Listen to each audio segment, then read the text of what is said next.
नमस्कार अनुपम जी। नमस्कार सर। कैसे हो? I'm Nice good. to see I'm good. you. Nice.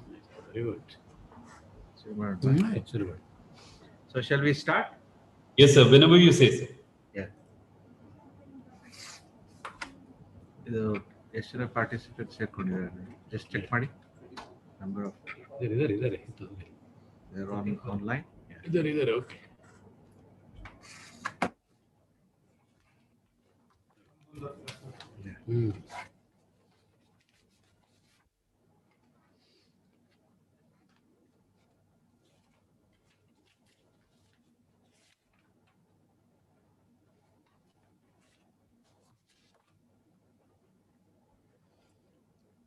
A very good afternoon to you all.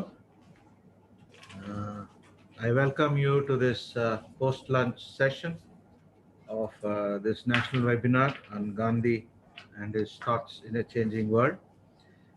This is the last plenary talk of our two-day national webinar, and rightly we have a very fantastic way of winding up this academic session, having Dr. Anupam Nagar from Porbandar. What else do you need for a seminar on Gandhi? The place means a lot to us right from childhood, when we have studied so many things regarding Mahatma Gandhi. So Professor Anupam R. Nagar will be talking about critiquing Gandhiji's Ashtang Marg in contemporary times. I will take a few minutes to introduce Dr. Anupam Nagar. I feel immensely happy, and I should also thank Professor Ranjana Harish, a very senior colleague of mine and friend, who actually was responsible to introduce Professor Nagar to me. And I'm very glad that Dr. Anupam has accepted our invitation, and I'm immensely pleased to introduce him at this juncture. Dr. Anupam R. Nagar is currently principal of Gurukul Mahila College, Porbandar. He had his schooling at Impal in Manipur and Delhi. His higher education was at Satya Sai University, Prashanti Nilayam in Andhra Pradesh. And he's also worked as an assistant professor at FEC and Kohima in Nagaland, and at Ahmedabad and Porbandar, Gujarat. He has also worked as a reader at HNG University, Pathan, and as a principal at Sri Jasani Arts and Commerce College, Rajkot, and Dr. VRG College, Porbandar, respectively, in the last 29 years of his teaching and academic pursuits. He has penned a lot of articles and research papers in journals of repute, national as well as international, and is also a creative writer. He has published 3 collections of poems, and many of his poems have appeared in both national and international anthologies. Dr. Nagar is also a recognized PhD guide and has supervised among 7 PhD theses on comparative studies, phonetics, modern poetry, translation studies, and ELT. He has authored and edited as many as 11 books and has been the editor of research journal Coach, a journal of contemporary thought, for almost a decade. And Professor Nagar is also the honorary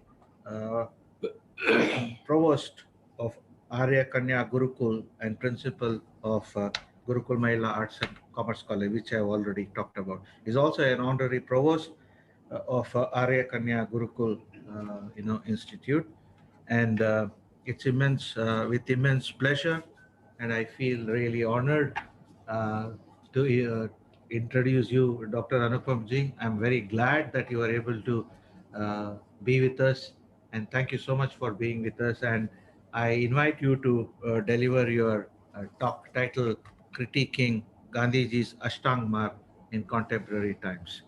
Dr. Anupam Nagar, please. Thank you so much, sir. I'll share my presentation, sir.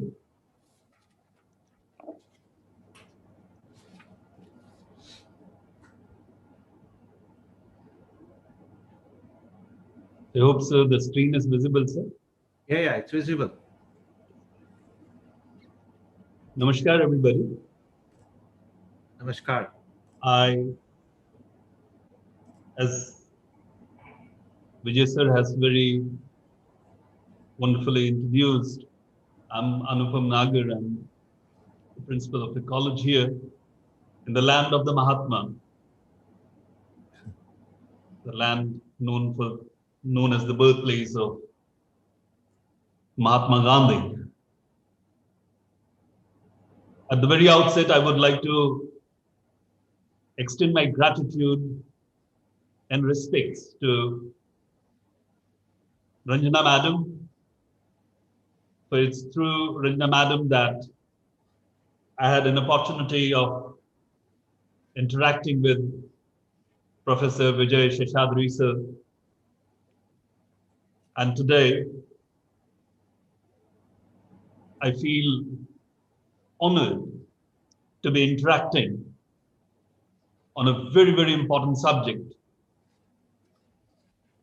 particularly for those who understand what Gandhi stands for, what Gandhi is all about, and how very relevant his thoughts are even today and would be for times to come. Thank you very much, Vijay Bhai. I would begin my thoughts with this presentation. As you would see,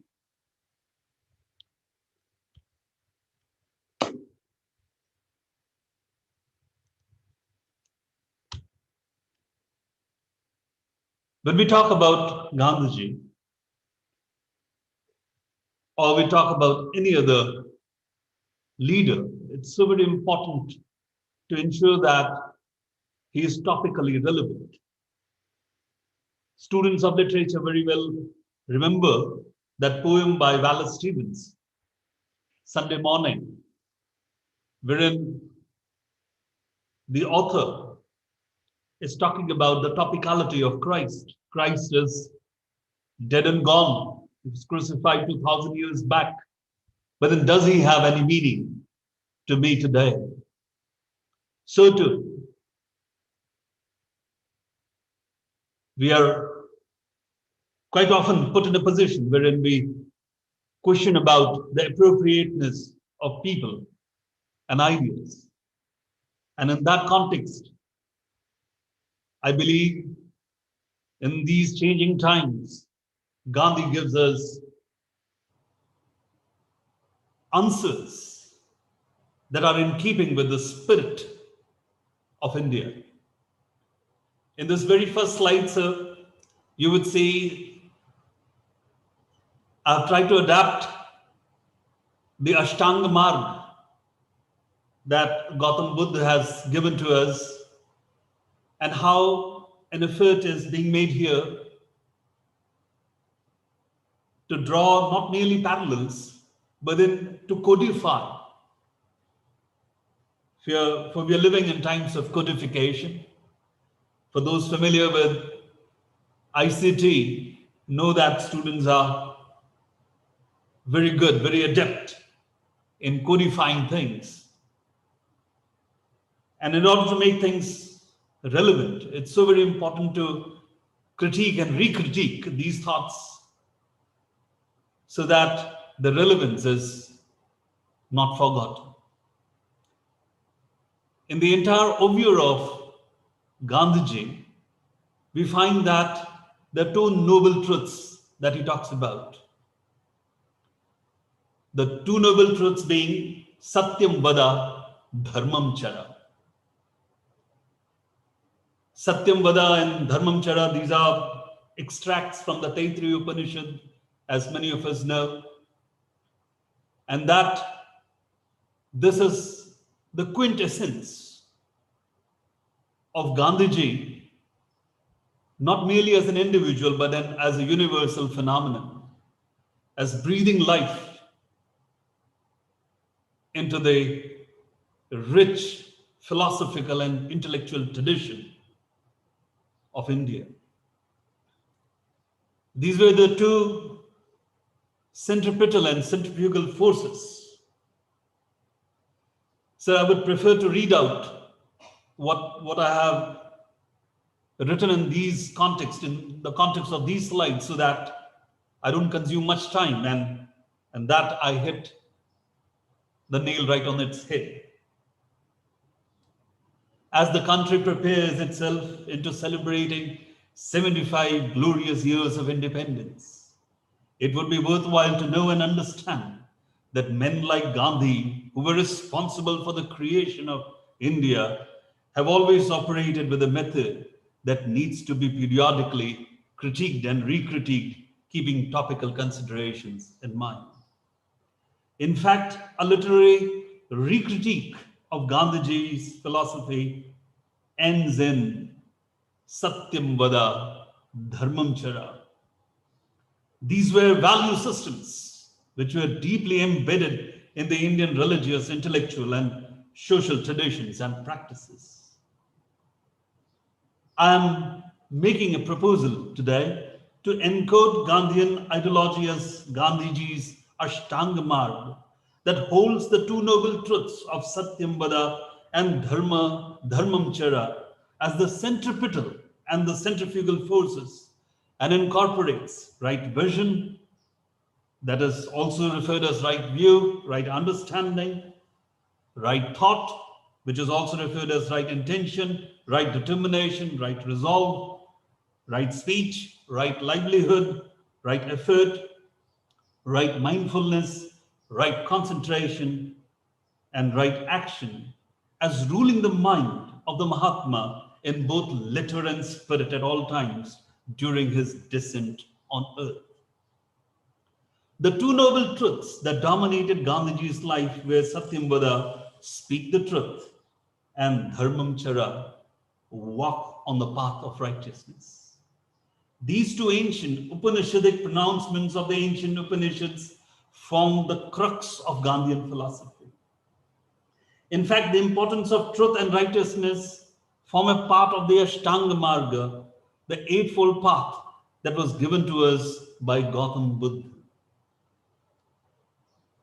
Gandhiji's vision revolved on these ideas that you would see in the slide. The concept of Satyam Vada goes hand in hand with this insistence on truth or Satya, Satyagraha, insistence on truth. The term Satyagraha, as I see it, incorporates elements of ahimsa, sadhana, and abhaya, non-violence, austerity or penance, and fearlessness. With truth, one becomes fearless. And therefore, as we would see in the coming slides, I've also tried to engage Gandhian thought with Tagorean thought as well. For it is Tagore in one of his very, very famous songs from Gitanjali. He says, where the mind is without fear and the head is held high. It's only the head which walks and treads on the path of truthfulness and righteousness. Only such a head would be held high. But then the condition is that it should be fearless, abhaya, to be receiving blows on your back, as we have witnessed in many of the movies which have been filmed on Gandhiji. It requires great courage, abhaya. The notion of Satyam Vada goes hand in hand with the idea of righteousness, which of course is not an appropriate translation. Dharma is something much more, Dharmam Chara. It cannot be confined to our understanding of just duty or ethics or religion. It is something which has to be practiced in thought, word, and deed. Achar, vyavhar, and something which is so very important in Gandhian thought is prayashchit. You make a mistake, we seek forgiveness for that mistake, and we ensure that that mistake is not repeated. It's with this first slide that I'm trying to make my opening remarks, that Gandhian thought, Gandhian philosophy revolves on these two centripetal and centrifugal forces, Satyam Vada, Dharmam Chara. Moving on to codifying Gandhian thought, the first marg or the path of the eightfold path that we are discussing today, the first is Samyak Drishti. What kind of a vision did Gandhiji have? How is that vision so very relevant to today's generation? And the terms that codify Samyak Drishti, the right vision, simple living and high thinking, which goes hand in hand with the idea of dignity of labor. In fact, there is no greater example of practicing simplicity than Gandhiji in Indian history. His simplicity reflected his way of life and living. In fact, simple living and high thinking is his greatest virtue. I'm sure many of the diligent listeners would be feeling that this is something they are already familiar with. They might even get an idea that there is nothing new in which is being said. But then let me tell you, my dear friends, my dear students and fellow participants, that the ancient truths have to be retold time and again. It's old wine in new bottle. Gandhiji stands as an embodiment of that entire Indian religious, spiritual, and intellectual tradition. And therefore, we need to see him in the totality of perspective that Indian philosophy and tradition have always spoken about and have always adhered to. This is something in contemporary times that our students need to follow. The present generation, if they understand the virtue of simple living and high thinking, which many do, the numerous examples that we have, wherein students, who have gone back to the villages, have heard and seen numerous examples, particularly of students down south, who after educating themselves, they go back to the villages and work for the development of their village. That is practicing Gandhi. Simple living and high thinking. It is in thought that dignity lies in. And if we understand this first core idea of right vision, we are impelled towards Swaraj, which is self-rule, self-control. Although Swaraj meant self-rule, instead of being ruled by the technological devices that we have in contemporary times, the question that we have to ask today is, are we ruling ourselves? Are we ruling the senses, or are senses ruling us? Is our self under control, or is it out of control? Gandhiji gave this concept of Swaraj. Particularly those who have read Hind Swaraj would understand this much better, that he gave us an integral idea of Swaraj And this encompasses all spheres of life. It's not just a political term or a pseudo-political term. It's more concerned with the self. He said, at the individual level, Swaraj is vitally connected with the capacity for dispassionate self-assessment, ceaseless self-purification, and growing Swadeshi or self-reliance. What a wonderful world it would be wherein if the young generation, not merely the young generation, if everybody exercises utmost self-control, and automatically, if we are embedded with that right vision, the soul force would be directed to things which are more constructive in nature. With self-rule, we are equipped with the ability to insist on truth, the soul force, and eventually the path results in self-realization. With Samyak Drishti, I mentioned that the soul force is something which is consequent to the vision that Gandhiji had. He referred to Satyagraha as truth force or love force. And it's a process of self-purification, an attitude of mind, a form and tool of education. Gandhiji says and states, Satyagraha is a new law for the law of suffering. It is a relentless search for truth and a determination to reach truth without resorting to hatred, rancor, ill will, or animosity.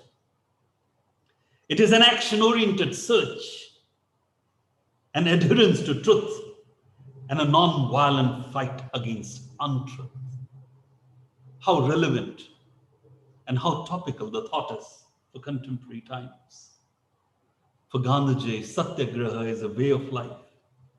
It is the highest form of practicing truth and can only be used by those who are strict adherents of the ethical way of life. Those who practice virtues only are capable of using this. Otherwise, it just becomes a superficial tool. Gandhiji believed that self-realization was the ultimate aim of life. To him, self-realization was synonymous with God-realization. Brahmavid Brahmeva Bhavati. Self-realization is the process of discovering one's real nature and potential. Gandhiji believed that through love and service towards living and non-living beings, one could attain self-realization. This vision goes hand in hand, with the very first line of that very famous poem by Rabindranath Tagore, which is sung as a prayer in many institutions and organizations all over the world, where the mind is without fear and the head is held high.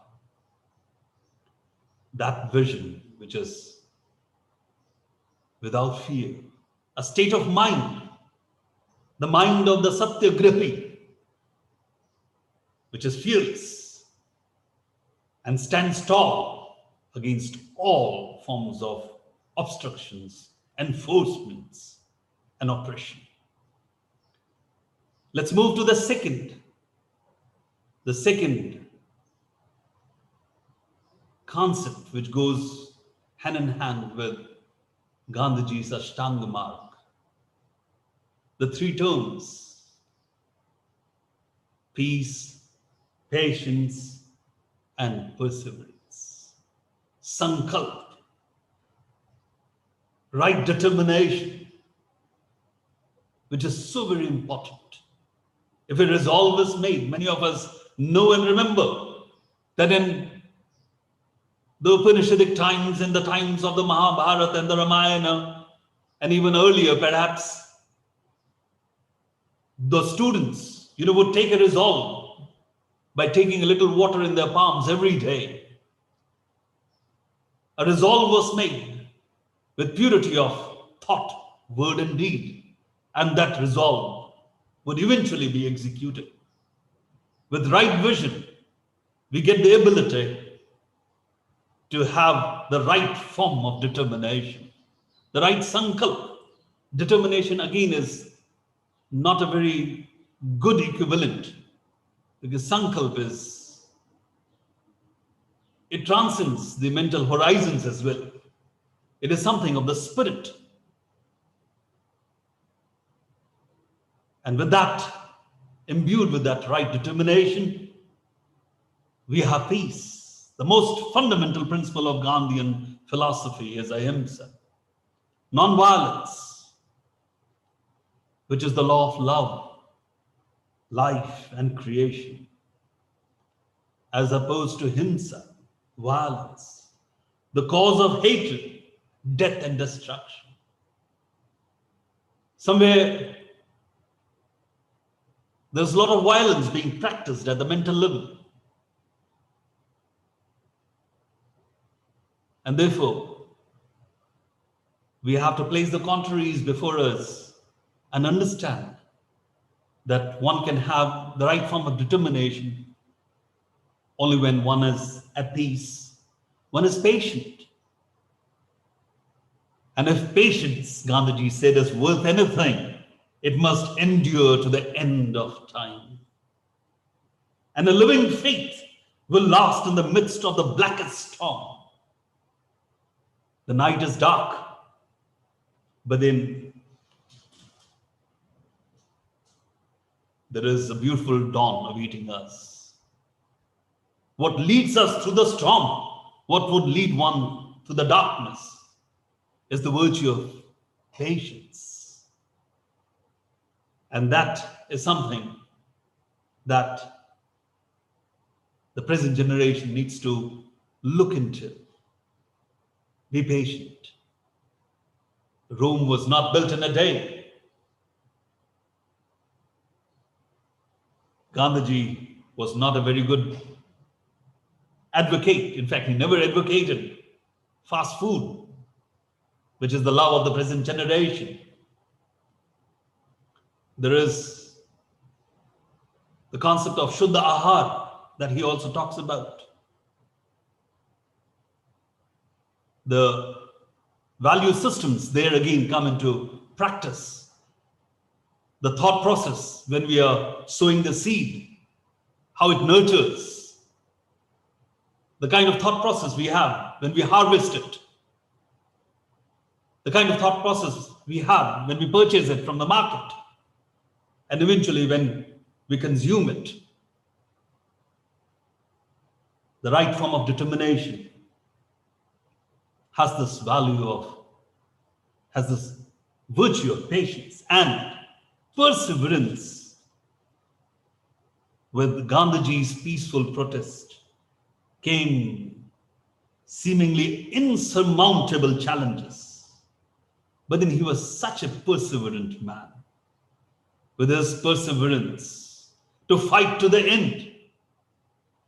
The mantra that he had, the 4 F's of life: follow the master, fight the devil, fight to the end, and finish the game.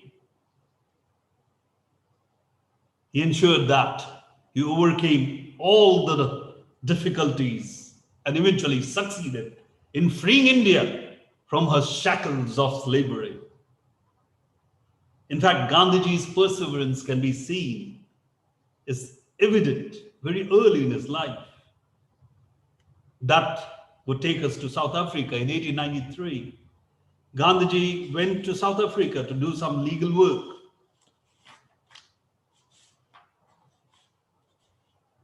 And South Africa, as we know, was under British control. Almost immediately, he was abused because he was an Indian who claimed his rights as a British subject. He saw that all Indians suffered from discrimination. His law assignment was for 1 year but he stayed in South Africa for 21 years to work for Indian rights. Quote unquote Gandhi, Mohandas Karamchand. By staying in South Africa to advocate for Indian civil rights, Gandhiji showed his capacities to stick with a task until its completion. That's what perseverance is all about. To put it in Tagorean terms, where knowledge is free, where the mind is without fear and the head is held high, where knowledge is free.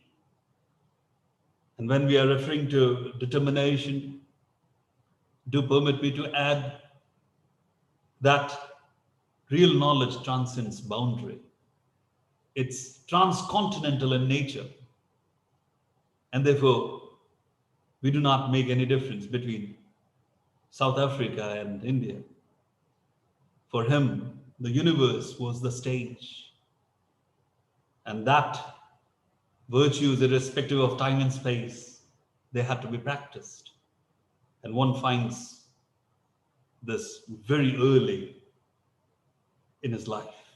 Let's now move on to the third, Samyak, walk or watch. Right vision, right determination, right speech, which is so very important in contemporary times. Gandhiji as the Tathagat. It is the speech. It is the oral tradition that we all understand and remember. Our parents and the parents before them, our forefathers, all that which has got disseminated since times immemorial finds much substance in the oral tradition. Wherein speech, every word that one utters becomes a Vedvakya, every paragraph, an Upanishad, and perhaps all the Puranas put together, the entire speech system that one has codified. Gandhiji as the Tathagat laid a lot of importance to speech. Let me quote here in one of his writings, he says, "Here is a mantra, a short one that I give to you. You may imprint it in your hearts and let every breath of yours give expression to it. The mantra is do or die. We shall either free India or die in the attempt. We shall not live to see the perpetuation of our slavery. Every true congressman or woman will join the struggle with inflexible determination not to remain alive to see the country bondage and in slavery.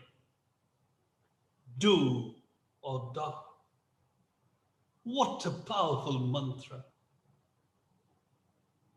which is consequent to right speech, uttering the right word at the right point of time, and as the supreme Tathagat, you find that every speech of Gandhiji was embedded with truth.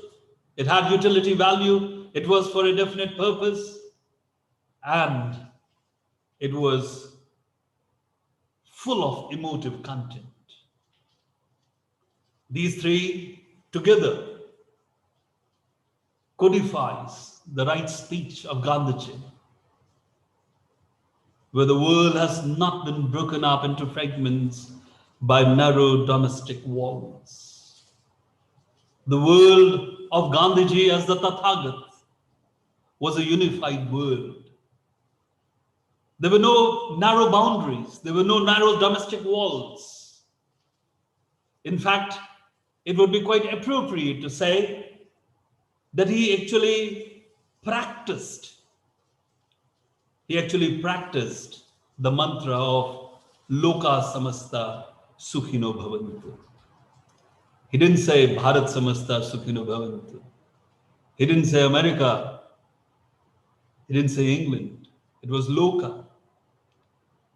That perspective is so very important in contemporary times. Having as the backdrop the entire cosmos, as it were. The worlds and worlds, the myriads of worlds in this cosmos. We do not know about it. But then wherever we are, whether it's the macrocosm or the microcosm, we have to ensure that our speech has these three very important constituent elements. And if our speech has these three constituent elements, ours would be a world which would be unified, and that one would not look for divisions, rather one would look for unification. Moving to the fourth, Samyak Jivan. The right livelihood. The fourth, right vision, right determination, right speech, and right livelihood. I think this is a very, very important code for all of us in the post-independence, for all those, and many of those who have not seen Gandhiji, should see the kind of lifestyle he had. Although he lived a very simple life, there was so much of nobility in his life. The four terms that codify the right form of livelihood are nobility, abstinence, avoidance of wrong livelihood, and a practicing vegetarian. Nobility in terms of being a social worker at heart. He was working, as I said earlier, in South Africa when he felt he should return to India to work for his own nation's freedom and welfare. But then there was no love lost, as I said, that there were no narrow domestic walls that encapsulated Gandhian thought or philosophy. In fact, his nobility transcended countries, transcended nations. And that form of livelihood, from the mantra of simple living and high thinking, think globally and act locally, we come to the second important code, which is abstinence.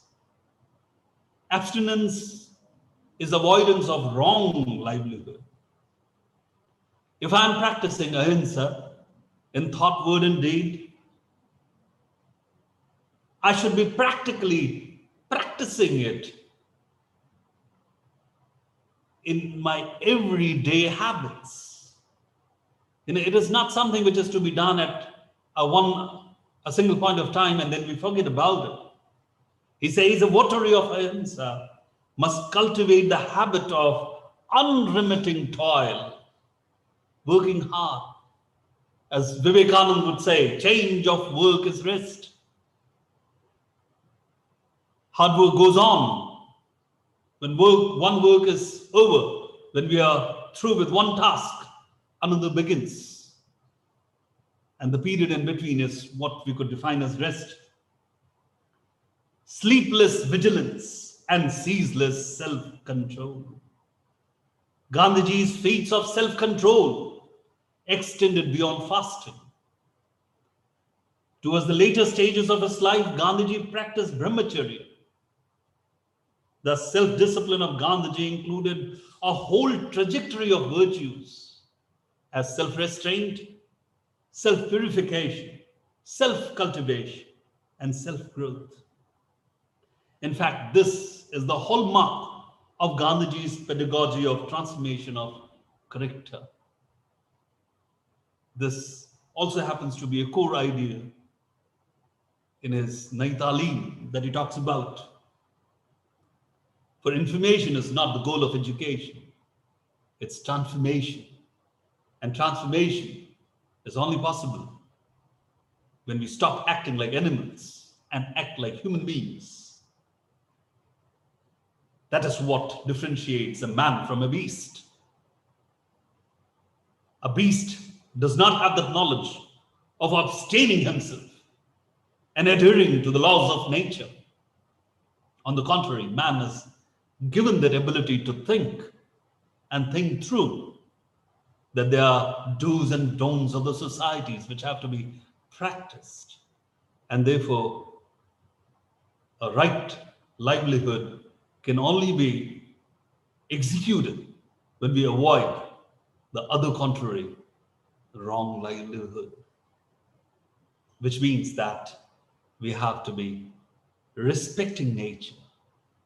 In another context, he goes on to say that every creature in this world has the right to live. The same soul or the Atma is in each and every creature, be it an insect or a butterfly in this entire cosmos. Everybody has the right to live. And that consuming vegetarian food is not just again confined to eating vegetables, or as some humorously say, eating grass. It requires a lot of courage and wisdom to practice. In fact, this would be a good occasion to remember one of the greatest of people who influenced Mahatma Gandhi himself, Henry David Thoreau. The idea of civil disobedience that Gandhiji got was from Henry David Thoreau. And he, in fact, had read the Bhagavad Gita. It is said that when he was exposed to the Bhagavad Gita, Thoreau was virtually dancing. He renounced and went back to Walden. He renounced all his worldly means and practices and went to Walden Pond in Massachusetts, and practiced the kind of life which is advocated in the Bhagavad Gita. This is where you find that there are a lot of parallels which could be drawn between Tagore and Mahatma Gandhi. For many students of literature know that we had Srinivas Iyengar, who mentioned on an occasion that Gitanjali is half a prayer from below and half a response from above. Gitanjali, in fact, is recontextualized, is recritiqued Bhagavad Gita. And that is the parallel that you find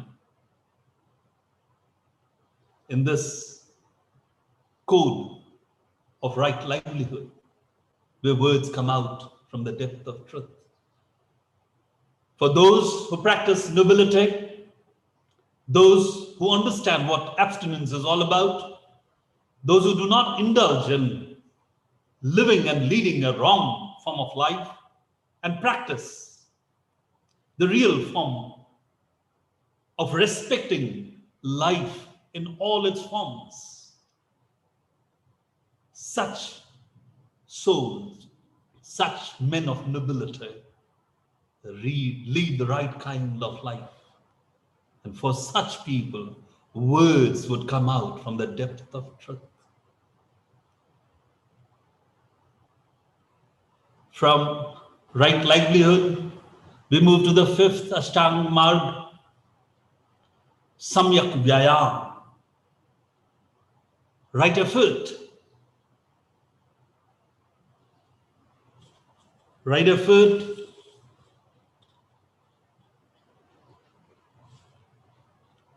in terms of, as you would see here, generating the Kushal or Kushal state, Akushal, the Pancha Nivarana, the Indriya, Samvara, all these terminologies that are referred to in the writings of Gandhi, you find that he does not agree with the Mahayana school of Buddhism, which talks about the state of nirvana without the physical state. The Mahayana school of Buddhism goes on to say that it's necessary to leave the body to attain nirvana. But then Gandhiji does not agree. In fact, one needs to be physically fit in order to have a fit mind and a fit soul at that. In fact, again, Tagore used to say that it is only in a healthy body that a healthy soul resides. There was a lot of emphasis that Gandhiji laid upon the right kind of effort at the physical level, the remedies that were practiced by himself, and how physical ailments create sensual doubts about the path, the right vision that we have, how it puts us in a state of restlessness, how it makes us drowsy, how there is the generation of ill will, all are consequent to an unhealthy state, an unhealthy physical state. And therefore, physical fitness is something that we need to strive towards and strive at that in a continuous and a ceaseless manner, as Tagore rightly says, where tireless striving stretches its arms to its perfection. Tireless striving. This is a boon that the Almighty has conferred on us. And therefore, every day of my life, I should ensure that I work towards purifying myself, keeping it fit, so that my spirit in turn is kept at peace. For that, whatever efforts have to be made, need to be made, and one shouldn't be compromising on that. And that's where the Gandhian code of being uncompromising in nature, so far as physical fitness is concerned, for it is subsequent and consequent to a wholesome state at the physical, mental, and spiritual levels, which goes on to remove all the hindrances, the 5 hindrances that we just discussed about. Moving on to the 6th, Samyak Smriti, the right mind. You would find that there is an entire thought process which is to be noted, from right vision to right mind here, Samyak Smriti. And here I would want to begin with what I have written below, where the clear stream of reason has not lost its way into the dreary desert sand of dead habit. With a clear stream of reason, the right mind. There would be many who would question me. There would be many who would wonder that some of the situations and the circumstances under which Gandhiji lived and operated, and whether the decisions that were made were correct or not. There's much debate on that. But then, leaving aside that debate, what one can definitely take from Gandhiji is that he had the right mindfulness. For he operated on 4 domains. yogic practice, as you would see the body. We noted that in Samyak Vyayam. To see within. The kingdom of heaven is within you, as Christ would say. Real energy is not without, it is within the self. And that's how such a frail man managed to shake the entire British Empire. Kaya Anupasana, the feelings. This, of course, goes hand in hand with this idea of ahimsa. He identified himself with this entire creation. The attainment of self-purification was in line with the teaching of Gautam Buddha, ahimsa. I'll quote Gandhiji, a perfect vision of truth can only follow a complete realization of ahimsa. Identification with everything that lives is impossible without self-purification. God can never be realized by one who is not pure of heart. UN sees that how influenced he was by the Sermon on the Mount. Blessed are the pure in heart, for they shall see the kingdom of heaven. As Christ himself had said, self-purification. The body needs to be purified, the mind needs to be purified. The exercises, Chittanupasana, associated with the mind. And in that context, as we were talking about topicality and the relevance of Gandhiji in contemporary times, we all know about the three monkeys that epimetize the idea of speak no evil, hear no evil, and see no evil.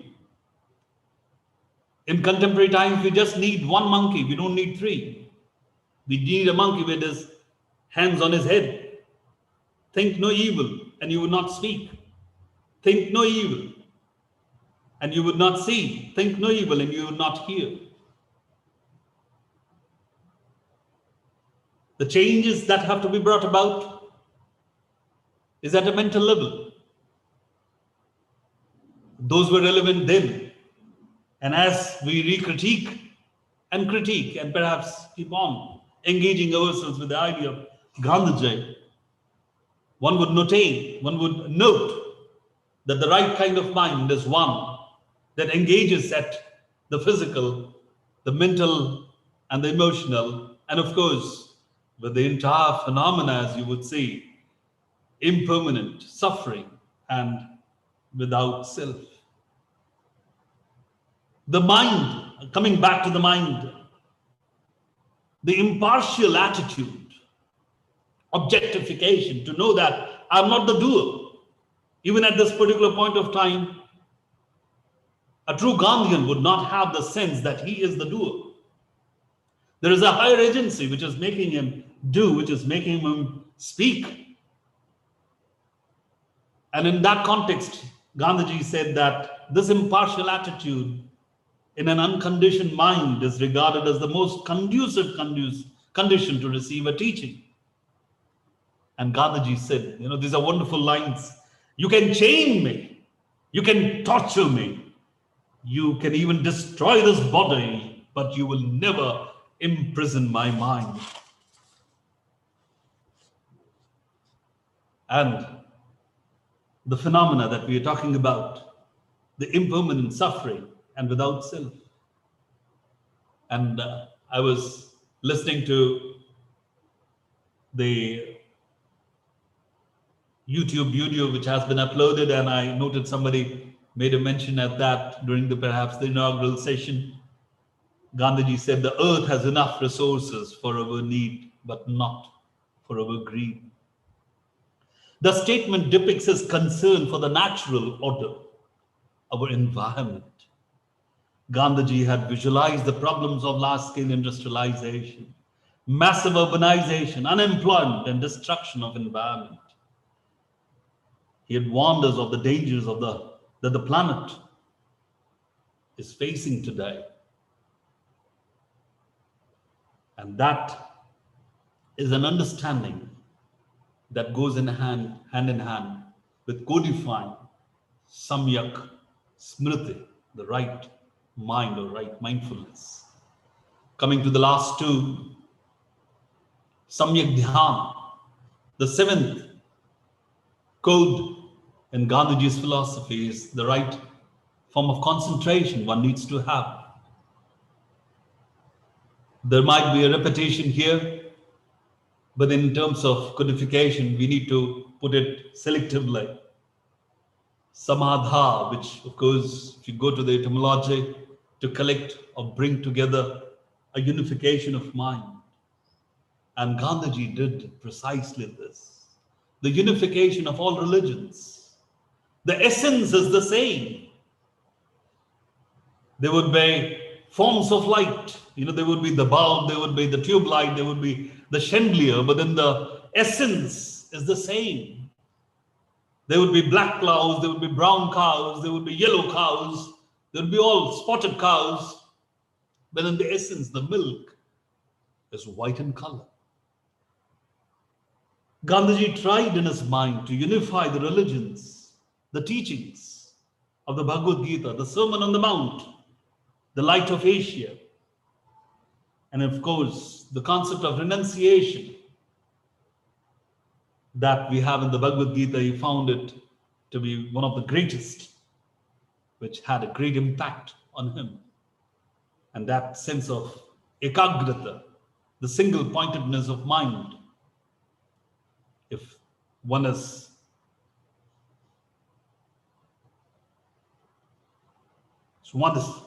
adept in this art of having the right form of concentration to go, the engagement that he had to do eventually, of course, works out in the right form of thought and action. But the mind is led forward by thee into ever-widening thought and action. The right form of concentration, the submission of the mind to forces which are higher than us, to understand that the mind is just an aspect of that consciousness, to submit Atma Nivedanam. The right form of concentration also acknowledges, the Navada form of bhakti, Shravanam, Kirtanam, Vishnu Smaranam, Pad Sevanam, Archanam, Vandanam, Dasyam, Sakhyam, Atma Nivedanam. The sense of total surrender. The right form of concentration would be available to those who surrender and surrender in totality. You either pray to the Almighty or you don't. There is no Madhya Marg here. The right form of concentration leads to the right form of thought and action. And finally, which sums up the entire codification process of Gandhiji's Ashtanga Marg is Samyak Karma.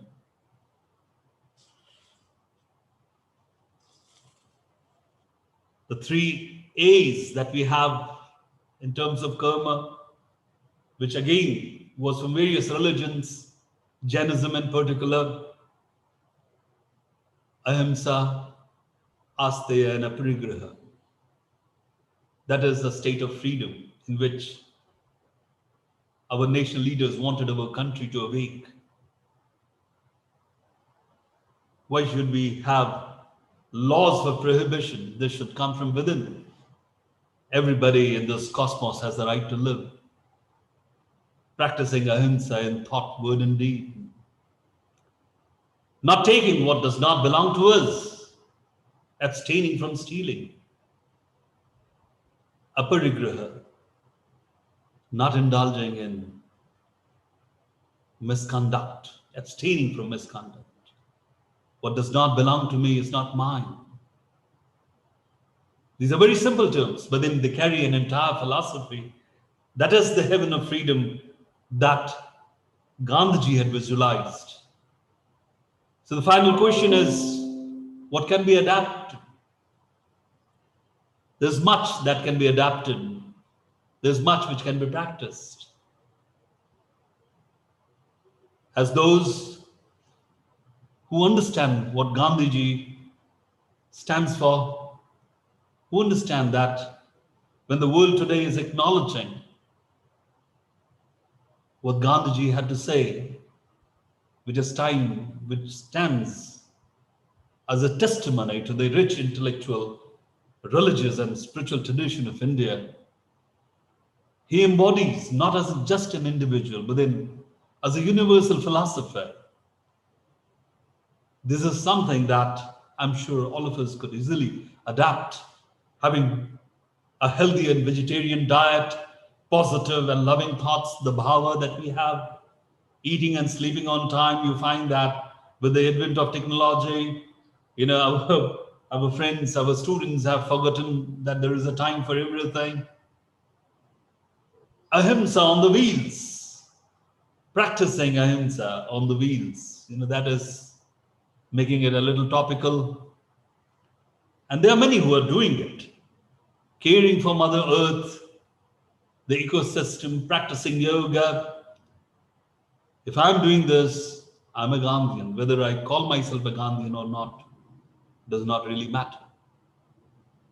You find that the philosophy of Sthita Prajna that we have in the Bhagavad Gita, what Aristotle went on to refer as the golden mean, is something that we could practice. Swadhyay, Trikarna Shuddhi, thought, word, and deed. This is education in human values. Today, there is much talk going on in education in human values. And I'm sure this is something that one can easily adapt. And for those who are researchers, this is the Maha Mantra that one could definitely take from Gandhiji, that all that, there was much of inspiration that he had, right from Harishchandra to Lord Ram. There is much that he was influenced by. But then at the end of it, the execution was his and his alone. There is no denying that we need to be inspired and motivated. But then when it comes to research, when it comes to doing work, and when you claim that it is yours, there should be zero plagiarism. And if we are practicing this, we are practicing truth. Thank you very much. Namaste. Namaskar, sir.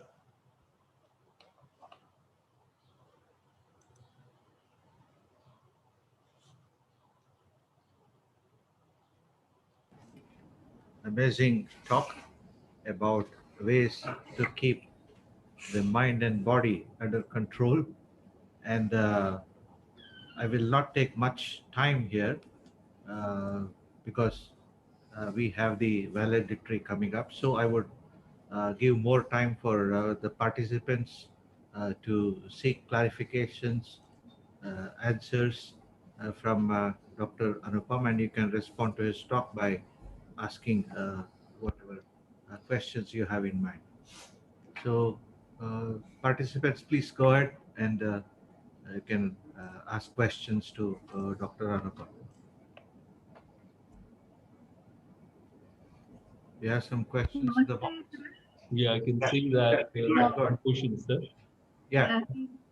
Very good presentation by you. I would like to ask one question. Please elaborate Sthit Prajna little more. Yes, The Sthita condition of Prajna, Sthit Prajna. yes, Sthita Prajna is a state of mind that maintains equipoise. There is an equilibrium. A state of mind which is unaffected by the blessings or the blows of fate. And that equanimity is practiced.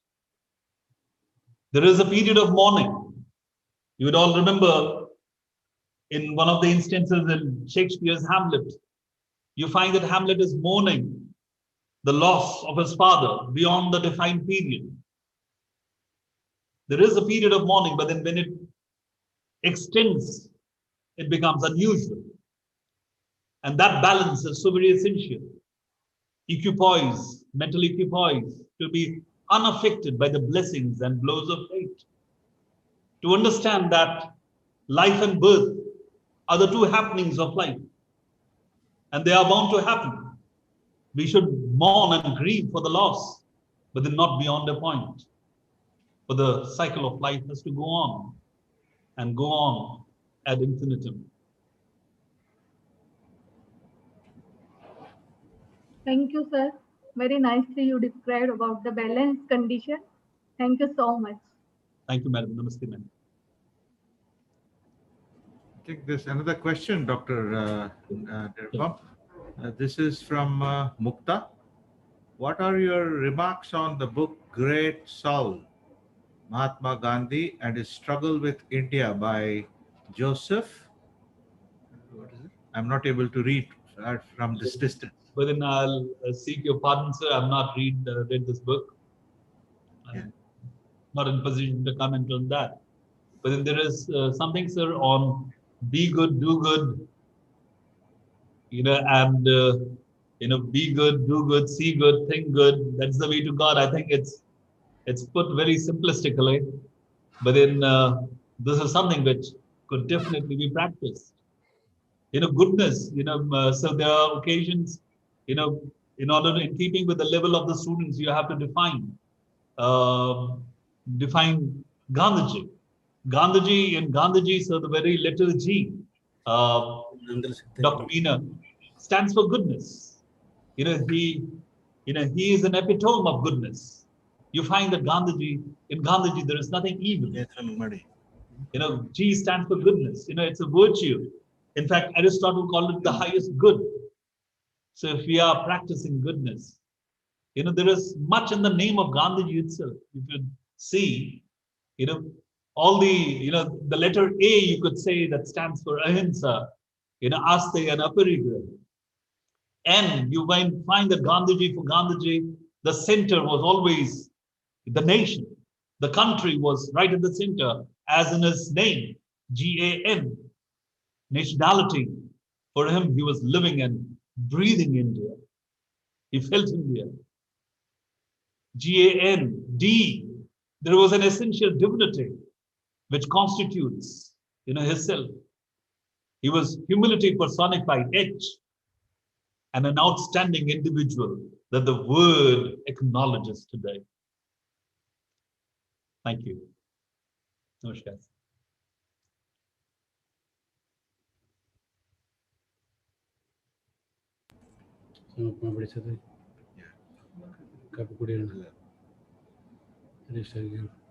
Anupamji, I have one question for you. Yes, how would you respond to persons like say K.T. Mahadevan referring to Gandhiji as Dvija, the twice born?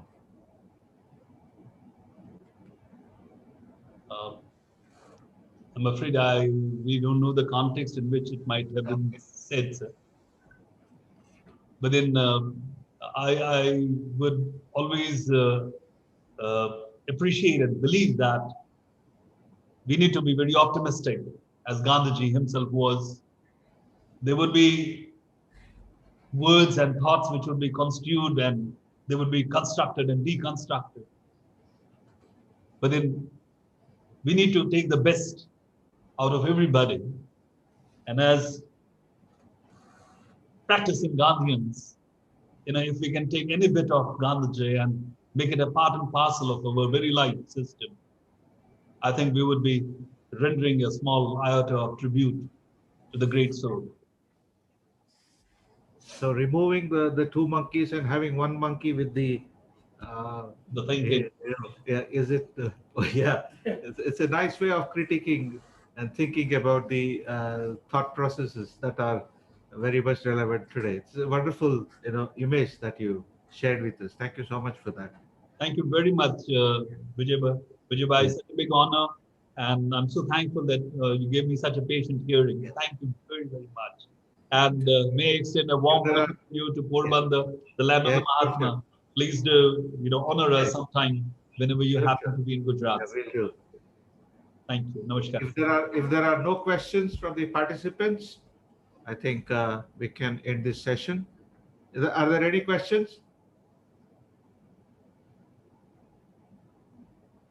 Please, please raise your hand or.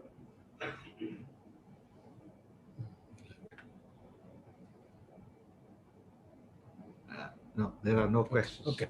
So let's conclude this session, and thank you so much, Anupam ji, for being with us. It was wonderful meeting you virtually, and Thank you very much. hope we'll once the COVID-19 pandemic, just goes down as we expect, which is what we all want, so that we can meet in person and we can exchange our ideas. Thank you so much for Thank you. being with us Thank and you. sharing Thank you your very thoughts. much. Thank you so much. Vande Mataram. Namaskar. 4:30 4:15 So I request participants. all the participants, and I request you, Anupam ji, if you are free, if you are free, please do join us for the valedictory. We'll Sure. start at 4:15 and we'll wind up by, say, 30 minutes or 20 minutes. Coffee. We'll be happy if you could join us. Sure. So I request all the participants to be back by 4:15 for the valedictory. Thank you so much.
Image out Professor.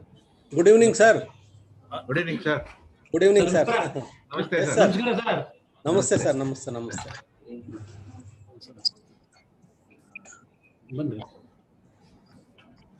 Okay, sir, with your permission, Yes, sir. Please go ahead, sir. Yes, sir.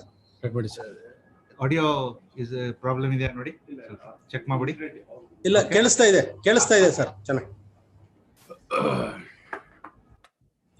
Well, good evening, everybody. It's my pleasure to welcome you all back again after the tea break for this valedictory function. At the outset, I would welcome Professor R. Shivappa, the registrar of this university, who has supported our seminar and has encouraged all such academic activities with fantastic administration assistance and help. I welcome you, sir, to this valedictory function. Thank you, sir. Sir, we are not able to see you. Sir. Sir, ನೀವು ಕಾಣ್ತಾ ಇಲ್ಲ. ಆಯ್ತು sir, ಈಗ ಕಾಣ್ಬೇಕಲ್ಲ. ಇಲ್ಲ, ಅವರು close ಮಾಡ್ಕೊಂಡ್ಬಿಟ್ರು ಅಂತ ಕಾಣುತ್ತೆ. ಈಗ ನೋಡಿ ಸರ್. ಈಗ ಕಾಣ್ತಾ ಇದೆ sir. Yes, sir. I extend a very warm welcome to you, sir, to this valedictory function. I will briefly introduce Professor R. Shivappa. He is a professor of social work in our university, and he is currently the registrar of our university, and he has encouraged us, and he has supported us, and he has given all kinds of administrative assistance and guidance in organizing this webinar. And I welcome you, sir, again, and I request you to deliver the valedictory address. And on behalf of each one present here, as well as each one present connected with us virtually online, I welcome you, sir, and I request you to deliver the valedictory address. Yes, sir. Yeah. Yes, sir. A very good evening to all. At the outset, I feel privileged, honored, and delighted to deliver the valedictory address of the national webinar on Gandhi and his thoughts in a changing world, organized by the Center for Canadian Studies and Center for Gandhian Studies of the University of Mysore, with the financial support of Shastri Indo-Canadian Institute, New Delhi, and Ministry of Education, Government of India. For generations, without doubt, Gandhi, the man, and his works have withstood the test of time. From the keynote to the 7 plenary talks, I can gather from the brochure and the abstracts that the webinar has touched upon crucial issues and aspects that are topical vice versa Gandhiji. Hence, I can say without any doubt that the webinar has attempted successfully to take a relook and remember Gandhi, the man, and the relevance of his thoughts and works to the present and epoch. The talks of the webinar have focused through Gandhi on vital issues related to society, environment, education, and politics. This, I am sure that it has enabled to place the relevance and importance of Gandhi, the man, and his thoughts, vice versa, cultural spaces to rethink and change the traditional policies and practices in the world of academia. I hope that the researchers, students, and teachers are benefited from the deliberations of the past 2 days of this national webinar. I, along with you, hope that the current generation and society will take the teachings and ideas of Gandhiji seriously in order to create a safe and healthy world for human beings to live happily and peacefully. First of all, I congratulate Professor Vijay Sheshadri, the key organizer of this webinar, and the coordinator of Center for Canadian Studies. And also, I congratulate Professor M.S. Shekhar, who is basically a poet, a very sensible poet of the current times, who is also the co-organizer of this wonderful webinar, which is very meaningful. And Professor M.S. Shekhar is also heading the Center for Gandhian Studies in the University of Mysore. And it is a very important event of this nature when the whole world is, under the pressure and also under the, reeling impact of COVID-19. I also congratulate the resource persons, all the resource persons who have participated in this wonderful seminar, very meaningful seminar, and also all the participants of this webinar for making this webinar a grand success. So I thank on behalf of the university. I once again congratulate our Vijay Sheshadri and also Professor M.S. Shekhar and all his team members who have done an excellent job. And always Professor M.S. Shekhar is instrumental in organizing very thoughtful, thought-provoking seminars and webinars, and especially from among the key people, they must definitely. I'm sure that they have delivered wonderful, insightful thoughts to think about it. It has really made a great impact on the University of Mysore. So once again, I thank all the participants and also resource persons, organizers on behalf of the university. I wish everybody would follow Gandhian steps, though they are a little slow, and definitely they will have a greater, deeper impact on human lives. Once any human being, if he or she achieves success in his or her career, so they may be very successful in materialistic way, but once if you try to internalize the intrinsic values and the intrinsic things which Gandhi suggested are going to be time immemorial. I think they live until this earth lives.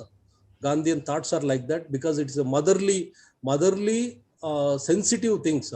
Very motherly, very caring, very sensitive, human to the core actually. So he has experimented with all his, extremes. Gandhi ultimately realized, and he suggested the world, he suggested the humankind. That's why entire world was mourning when Gandhi was assassinated in India. And still we are unable to digest his assassination and his killing. And entire world, including UNDP, and world level organizations, all the countries have shown respect when Gandhi was assassinated, and his mankind and his values are going to be eternal, and they will live long. So we need to learn a lot of things from his teachings, preachings. So I'm extremely happy personally. I'm extremely happy that these organizations have conducted this one, and this is a very timely one. I think we should repeat to pass on our responsibility to the next generations, next learners. And that's our sole responsibility we need to do. And let us, continue on the Gandhian path in following whatever is possible at our end. So once again, thank you very much. I wish you all the best, and take care during this COVID situation. I think many elders are getting affected with this COVID thing. I think I request all the participants, you disseminate this information to take care of your health and also your neighbors, your families, and suggest to your friends to take care of their health. Thank you very much. Thank you very much, Professor Sheshadri sir, Professor M.S. Shekhar sir. Thank you so much sir, for joining us. Okay. Thank you so much, sir, for the valedictory address and joining us online. I know it's 31st March and it's a very busy day for you, and it would be definitely a long day. We understand that, and in spite of that, you have taken your time out for us, and we are very happy that you are with us. And thank you so much, sir, for that. Thank you. Thank you, Professor. Thank you. Thank you. Well, it's time for the concluding remarks of this conference. And I, along with Professor Shekhar, would like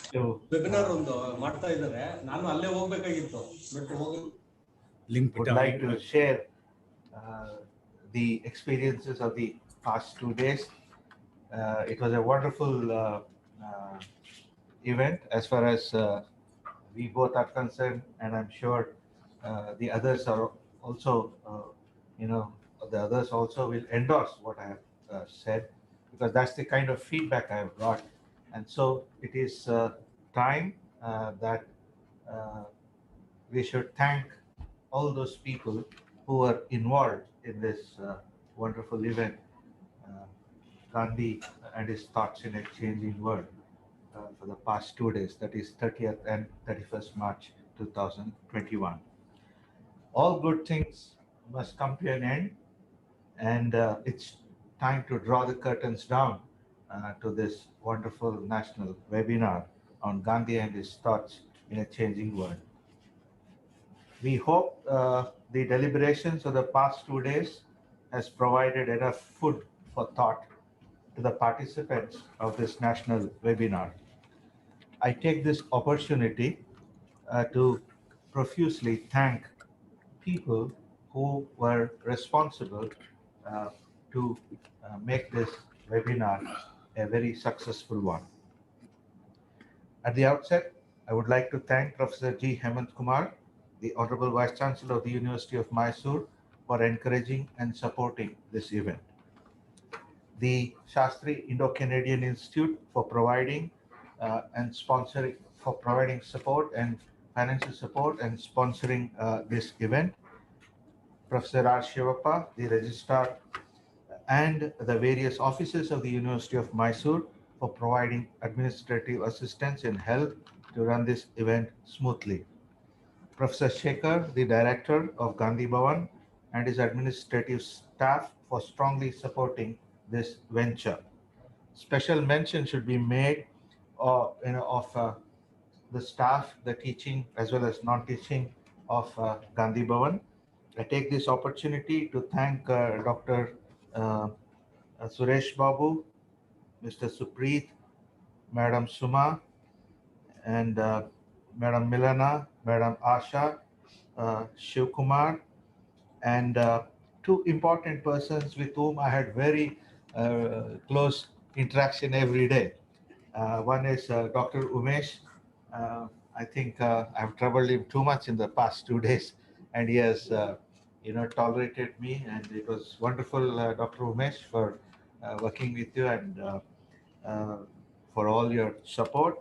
And also Dr. Ramesh, who was very much instrumental in creating the WhatsApp group and, in producing the webinar, the brochure of this webinar, and also the e-certificates.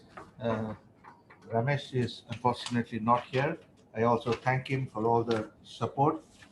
I also thank the young poet Praveen here, who is uh, also part of this webinar for the past 2 days, very religiously attending all sessions, making it very successful.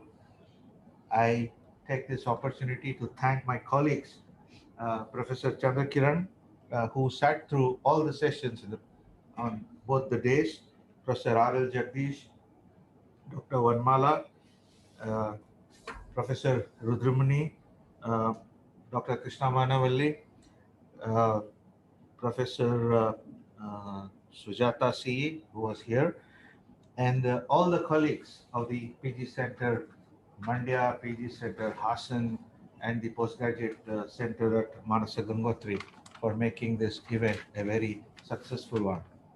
I also thank the print and the visual media for giving very wide coverage to this event and making people accessible to us as well as we getting accessible to them. I am very happy to state that more than 200 participants have joined this event virtually online. And I take this opportunity to thank each one of you. Please mark my words, each one of you, for joining us and making every session a very interesting one through your interactions, either asking questions directly to the resource persons or posting your comments on the box, and making this event a very fruitful and an interactive one. So with these words, if I have left anybody here who has worked directly or indirectly for the success of this conference, I actually if I've left out anybody, please don't feel bad, because you are in our hearts, you are in our minds. We can't forget you that easily. So thank you, everybody, for this wonderful, participation in this webinar, and I hope we can meet in the near future with such events. Thank you so much. Thank you, everybody. Because of this COVID-19 pandemic, I have one special request. Please stay safe and stay healthy and take care of yourself. Thank you so much. We can have the national anthem. So if people are virtually online, I request each one of you to stand for the national anthem.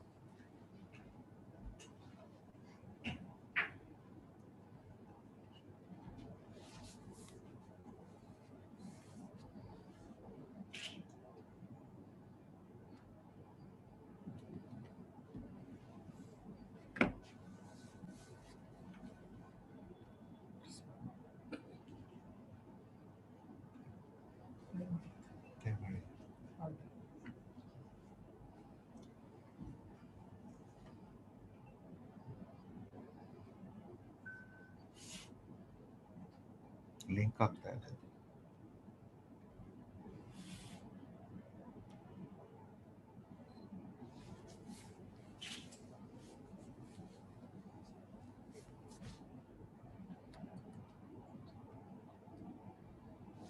Connect ಆಗ್ತಿಲ್ಲ ಅದು.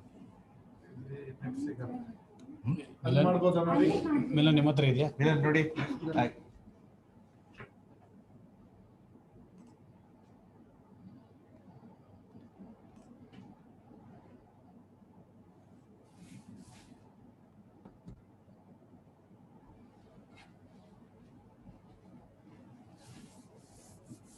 ನೋಡಿ ಇದು ಈ song instrument ಚೆನ್ನಾಗಿದೆ.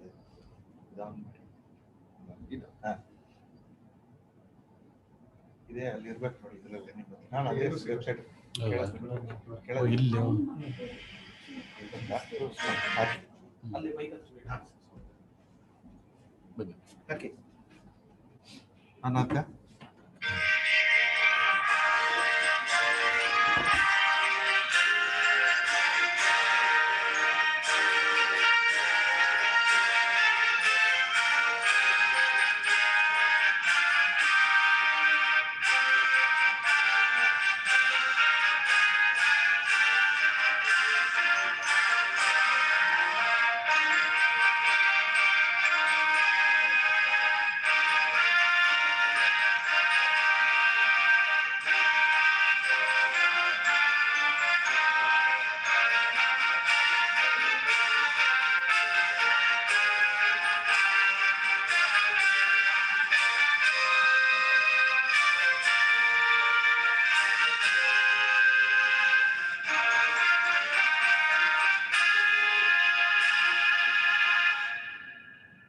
Okay thank you.